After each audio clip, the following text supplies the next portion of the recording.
Welcome to our 2020 Newport Beach Festival virtual edition. We're so excited to be here with you today to talk about it.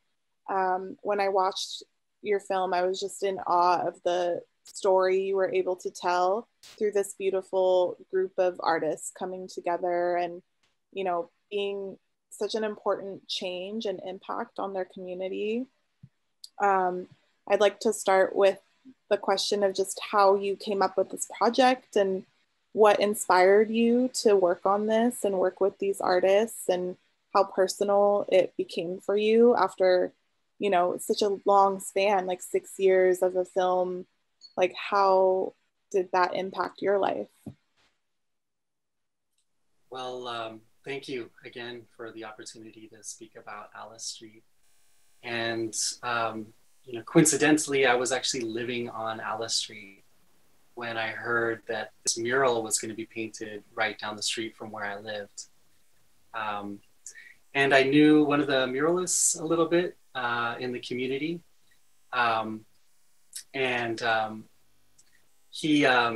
He actually, I spoke with him about the plans that the two muralists had for painting this mural. And they mentioned to me that, it was kind of a very ambitious project that would take a lot of planning, and that they wanted to do some interviews with people who live in the community and right around the intersection of this location. So I actually kind of jumped on board with the two muralists to assist them in beginning some community interviews. And we conducted several interviews together to learn more about the story of the artists that kind of reside on this one corner. And started out with just a few interviews and then led to more and more, to the point where we had almost 40 interviews in the can to get a sense of the material and the history that needed to be reflected on the walls. So it, in a sense, was very personal. I mean, I was living on the street. I'd also known, about some of the important artists that were going to be reflected on the mural. Had met some of them in the past. Oakland, although it's a big city, it's also known as the town, because it really has this kind of, community feel to it. It's a big city, but it has this town mentality. So I'd known some of the artists that were going to be painted on the mural, and living on Alice, would walk by this intersection almost on a daily basis. So over the course of those 6-7 years of working on the film, it became very personal. And I know a lot of documentary filmmakers, they form a level of intimacy with their subjects, especially for long-term projects like this. But yeah, it did. It became personal. And, I still live in Oakland, and so I still, travel around that area and travel by Alice Street all the time. And so it's not like the relationship was severed at the finishing of the film. It's continued. Oh, well, that's really good to hear. The mural has such a responsibility to tell the true history of diversity of the communities in Oakland, and the intersectionality between art and those communities. What do you think your responsibility and the crew's responsibility was to the communities while filming the movie? That's a great question. And there's a great responsibility in telling anyone's story, right? At least I hope filmmakers feel the sense of the weight when you are attempting to tell a story. And this is a very important kind of cultural history in Oakland that is complex and nuanced and involves a lot of different perspectives. So we entered this project with the sense of weight of, needing to tell it right. It involved, like I said earlier, 30, 40 interviews, with different perspectives to understand kind of the layered histories and important kind of moments in time that had taken place that we really needed to include in the story. And yeah, it was really important to get people from the community to actually help in the telling, to gather archival materials from individuals who were kind of firsthand involved in key moments that we wanted to tell about.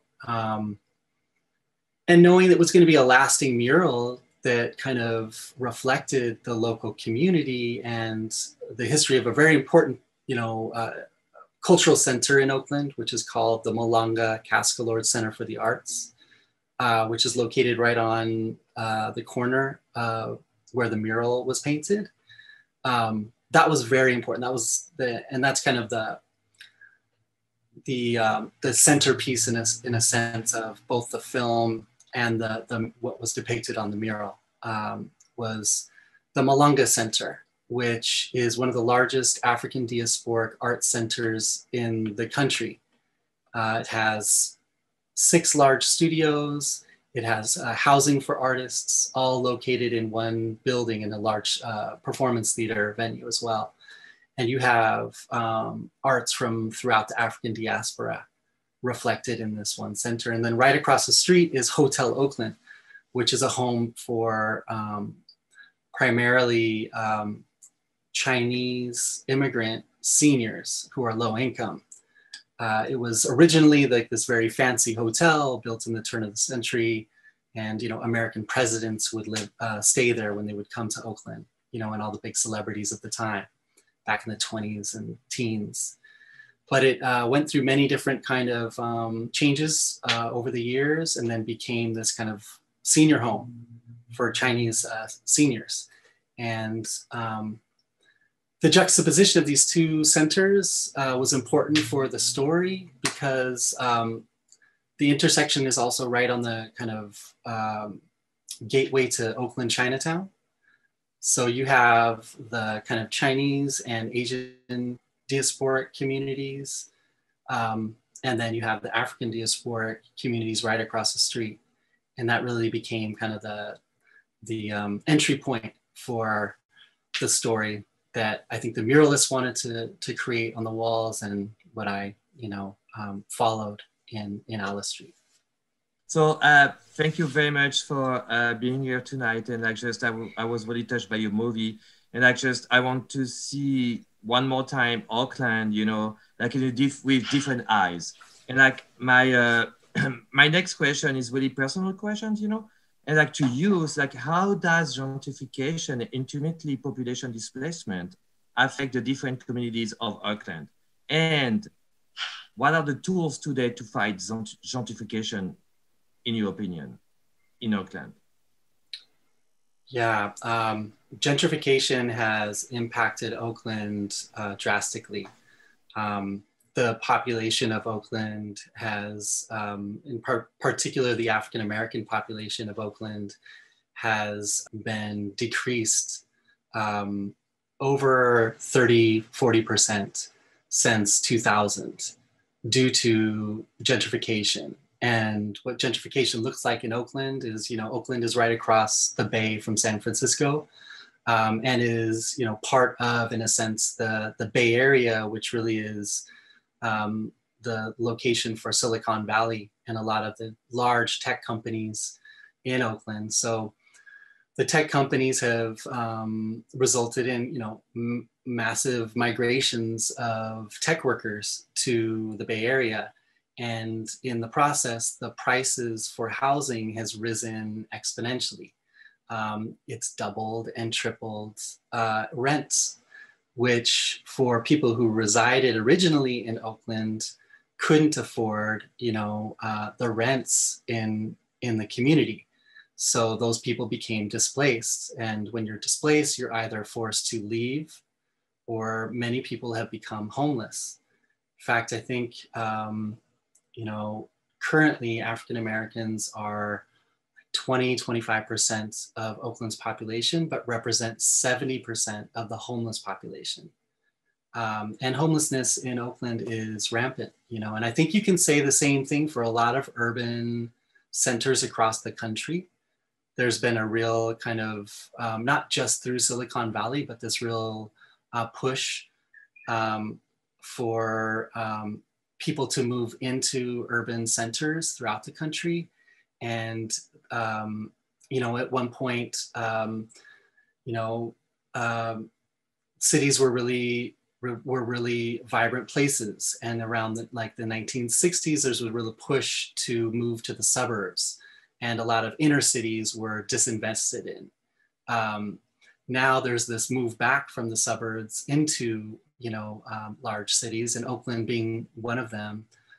That kind of new migration resulted in a lot of loss. In terms of what your second question was around what are people doing about it? You know, how do you fight gentrification? I think that really shows up in a variety of ways. It shows up in city policy. You know, cities need to create rules around, you know, restricting certain increases of rents so that people who are in those communities can afford to stay in those communities. They're not building enough low-income housing to serve the needs. You know, in the last several years in Oakland, there's been a huge amount of new development and condominiums, and, you know, like our film, you know, focuses on one very large condominium, but there's tons of luxury housing being built in downtown Oakland, but that's not serving the residents. So city policy really needs to, you know, get with the times and create ways in which people can stay, you know, in their communities. And then also, I think another strategy is more on a grassroots level, and you see that in Oakland very much so. There's strong movements of community activists who are taking kind of, you know, these issues into their own hands, and they're doing things like taking over houses that have been left vacant. You know, a very important movement happened just in the last 2 years, something called Oakland Moms for Housing, where a group of working houseless moms took over a vacant home and then negotiated with the developer, and it resulted in a city granting them that home to live in. So these grassroots strategies oftentimes don't, you know, have a positive outcome like this, but sometimes they really do. And there's a strong, you know, community of activists in Oakland. It's kind of known for that and has been, you know, since, you know, early years in Oakland, through, you know, the movement of the Black Panthers all the way up until now. So there's a variety of strategies. Yeah, I want to touch on about the resistance, you know, like just especially when you talk about Oakland and all the resistance and everything over history, you know, over the years, you know, they have been done. So, but my next question is about the community benefit agreements. You know, we see at the end of the documentary. Can you tell us about these community benefit agreements signed between property developers and the community coalition? How did it benefit the population? That's great. Yeah, so, well, you know, backing up a little bit, you know, even to win a community benefit agreement is not an easy task. And it requires amazing fortitude. And in the film, you know, we followed these two really diverse communities, really, that were reflected on the mural, right? Primarily the Chinatown Coalition is one organization, and another organization was the Black Arts Movement Business District. You know, very diverse and in some respects, communities that weren't doing a lot of coalition building together. But around this project, when, you know, they found out this mural might be covered up by a condominium, they joined together to fight for community benefit agreements from the developer. And that involved, you know, organizing in city council meetings and showing up to city council, and then actually sitting at the table with developers and, you know, fighting it out, or in some respects, negotiating, for these benefits. And in the first case, they won community benefits that was around $500,000 from the developer that was planning this building on 14th and Alice. And that $500,000 was broken into benefits for the Malanga Center, the center I was mentioning earlier. They were going to do, put a good amount into that, restoring that building and improvements. They also put aside funds that would support artists and arts organizations in the area.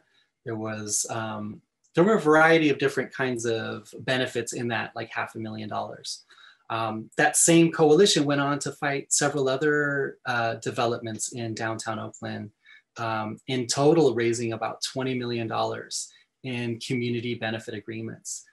And again, like I was saying earlier, it's like if there was a city policy in place to create community benefits from new developments, these folks wouldn't have had to spend, as much time as they did to go for this. But it was very inspiring, to see this group come together and to also have some really important wins for the community. And that's like so important with, just the fact that you guys knew that it was going to get covered up, but it still impacted the community, and that's such a great change that came out of that.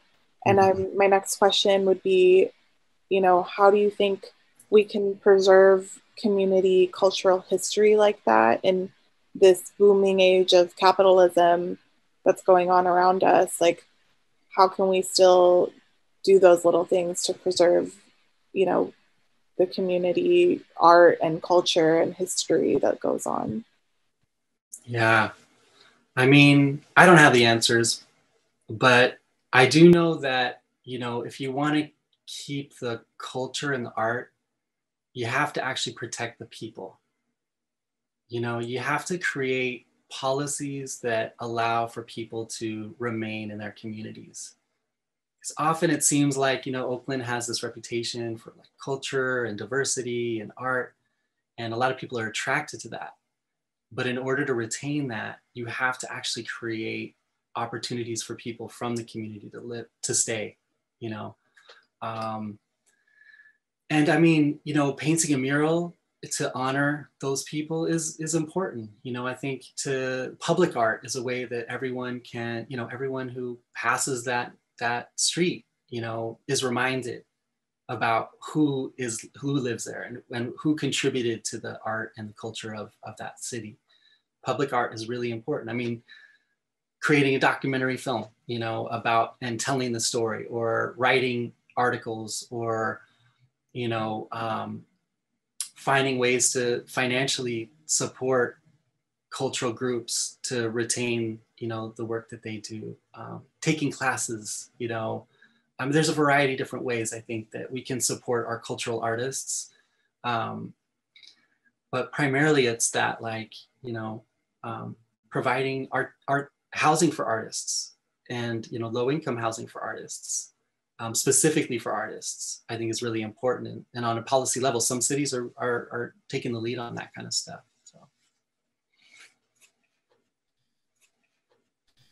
Yeah, and I have a question about the resistance. Like, just Eric Arnold, the screenwriter of the movie, said the resistance went beyond the mural, and also it moved emotions to actions and create a resistance needed against greedy investors. Mm-hmm. And do you see the mural as a catalyst to bring people together?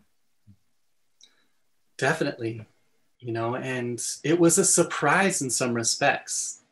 I don't think the muralists knew that by creating this intention of, really doing a deep research into these two diverse communities, and then, inviting them to come together at the kind of mural celebration. There's a moment in the film, where these two communities really do come together and express and share their art with each other.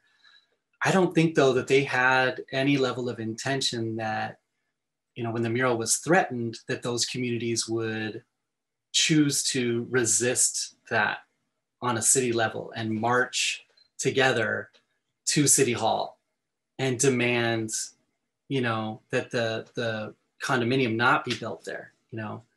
And although perhaps, I mean, I don't want to lead on to the, you know, end of the story, but, you know, they fought to keep the mural there. It was very much a catalyst, you know, to bring people. I don't know if it was just an empty parking lot, if you would have found the same level of, you know, community resistance and people drumming and, you know, expressing their art. And there's a line in the film, you know, where this woman says, you know, we didn't march to City Hall, we danced. And that's what made this a very unique form of resistance, is that it, you know, all the way through, it was their cultural art that was like fueling them, and supporting them in times of difficulty, and also a way to connect across cultural lines through the art and through their cultural expression. So.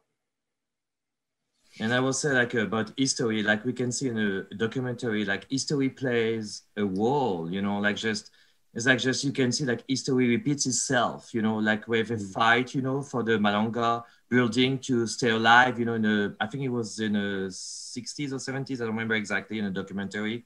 When it happened, so like just after that, you exactly fought for the same thing 20 or 30 years after that. So my question will be, how do you think history play a role? It's like just history repeats itself. So how do you think we can learn from history, how it is going to contribute for the future generation? I mean, we have to learn from history, right? So that, you know, it doesn't feel like reinventing the wheel each time something like this happens, a threat to a cultural institution occurs. It's like, well, look back, you know, what did people do before?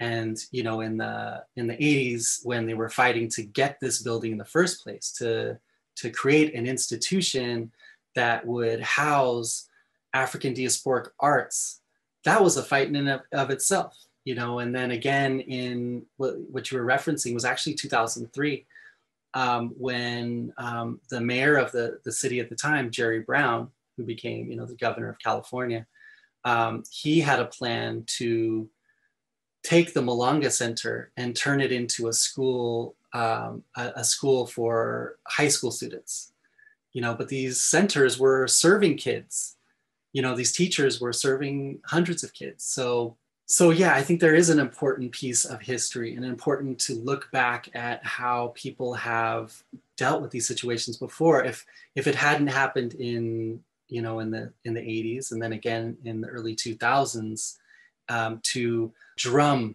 down to City Hall. Because when you're in a meeting and inside the meeting, you're hearing outside a battery of samba drums, it kind of backs you up in your negotiation with city council members. When you have an army of cultural artists showing up at the door, demanding for their voices to be heard and, you know, their issues to be listened to, that's a very important tactic that perhaps could have been inspired from earlier years. So I think history plays a really important role in this, so that it's not like a scrambling act each time our cultural institutions are threatened by gentrification. I feel like, especially in this present day lens regarding all the social change happening, you know, with just 2020 and the Black Lives Matter movement, everything sort of came together after the film was released. How do you think helping those communities in Oakland can further help the change that's happening across all communities now? Yeah, it is a really important time right now, and it's kind of unprecedented in some ways. I mean, you referenced the Black Lives Matter movement, which has been around for a long time, and resistance against police brutality has been around since the, you know, early 60s and beforehand. I mean, in Oakland, that's what the Black Panthers formed around, was the police brutality that had been happening in Oakland. They you know, the whole reason that, you know, they armed themselves was because they were defending their people from police brutality. So this has been a long time issue. In terms of the context now, I mean, it's a difficult time, right? It's a difficult time for artists because of COVID, and, you know, how that's impacted artists from being able to practice their arts. What happened in terms of, you know, mass civil disobedience, you know, it's created a very vibrant movement. At one point, downtown Oakland was filled with public art. You know, all the walls of all of, you know, the stores, et cetera, had been, at one point, you know, plywood was put up to, you know, protect windows due to, you know, a lot of the damage that was created. And then they were transformed into amazing murals to honor, you know, the issues that were being fought for.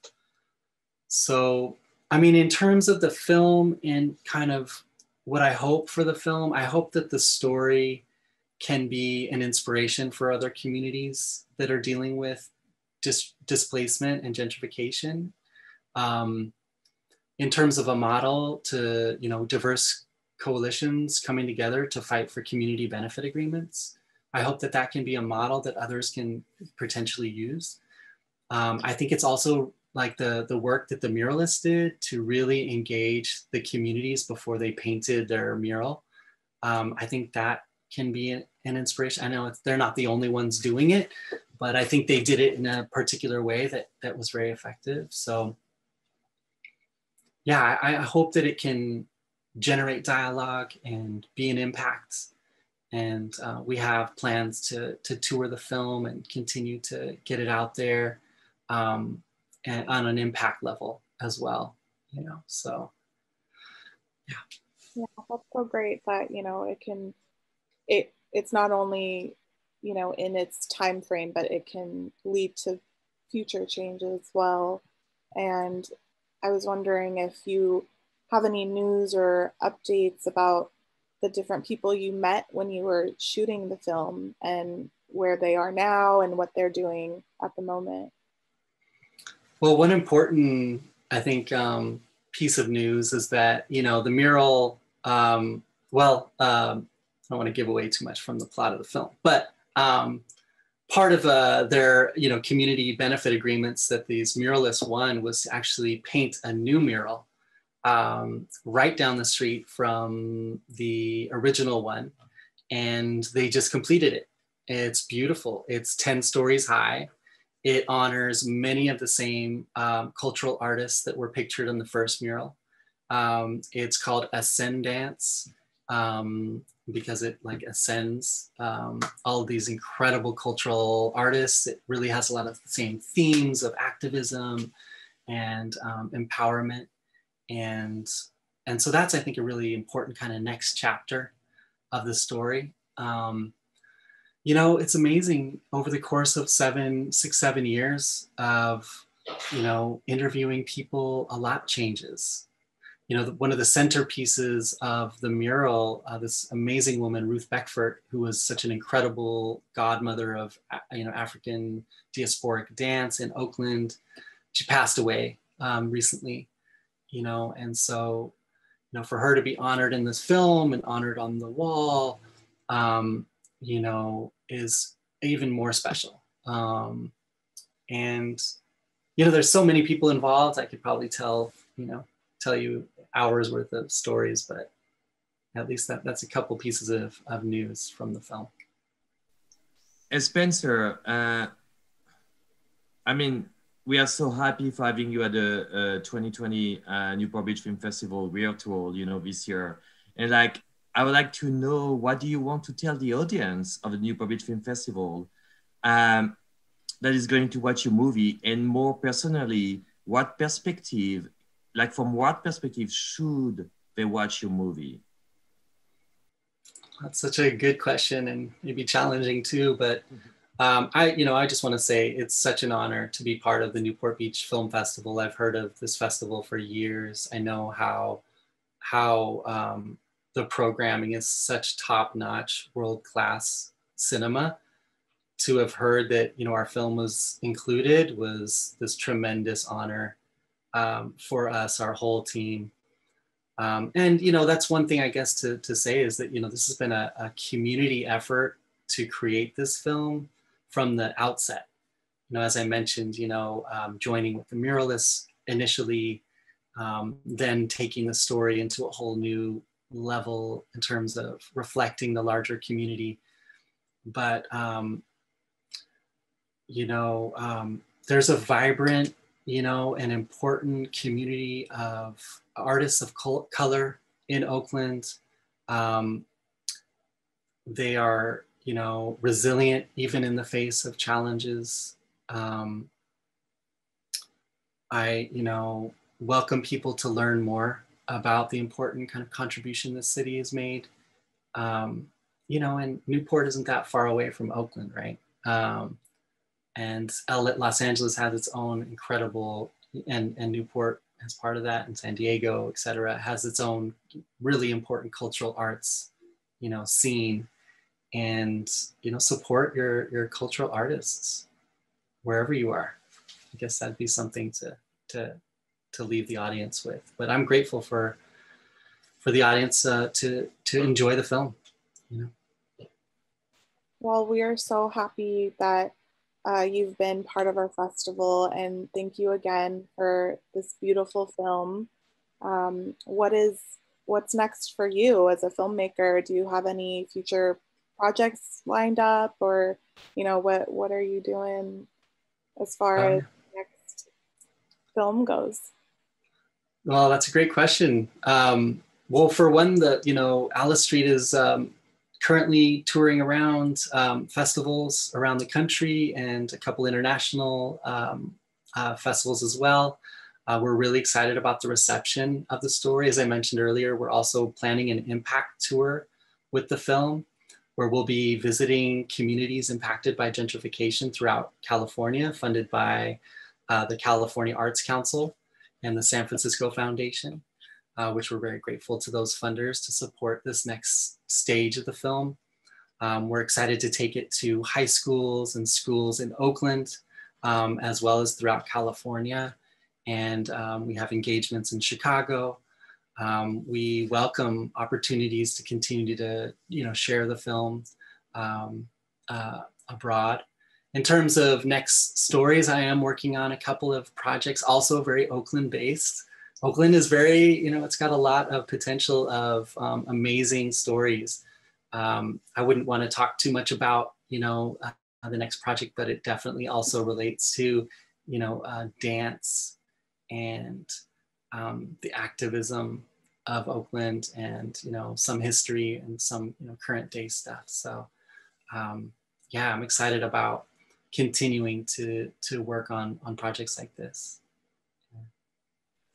Well, Spencer, thank you so much again for being part of this virtual version of the Newport Beach Film Festival. We're so happy to have you, and thank you so much for answering all of our questions. Well, to Bahar and Frank, thank you both. Thank you both for this. This was amazing. Appreciate it. Thank you very much, Spencer, and we're looking forward to looking for you for next time at the Newport Beach Film Festival next year. You know, it's coming up. Thank you. Thanks so much. Yeah. Have a wonderful night. All right, you too.